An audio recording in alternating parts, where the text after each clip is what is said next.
শিক্ষা প্রতিষ্ঠান, এটাতে কাজী অফিস হয়ে গেছে, এটা তো জানতাম না। এটা তো আমি সবসময় জানতাম, এখানে আসি ছোটোবেলা থেকেই। 11 বছর ধরে আমি উদয়নেই পড়ছি, এখন আবার কলেজে আছি। সো জানতাম এটা একটা শিক্ষা প্রতিষ্ঠান, তবে এটা কোনো কাজী অফিস এটা জানতাম না। আসলে আমি যে কি বলবো নিজে বুঝতেছি না।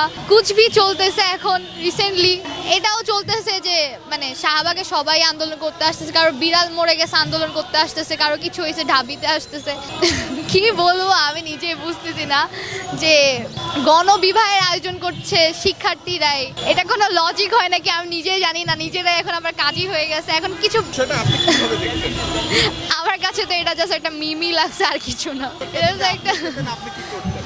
আমি অবভিয়াসলি এইসব সুযোগ পাইলে আমি কি করতাম আমি জানি না। মানে আমার এখন তো এসবের ইচ্ছা নাই, পড়ালেখার দিকে এখন মনোযোগ দিছি। এই বিবাহগুলো করবে কারা?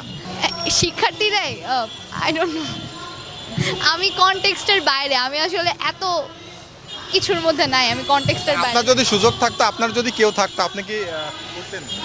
আচ্ছা, যদি সুযোগ থাকতো অবভিয়াসলি প্যারেন্টসের মতামতের উপর ডিপেন্ড করে। আর না, আই ডোন্ট থিঙ্ক সো গণবিবাহ করতাম। নর্মালি বিবাহ করতাম, সবাই একসাথে।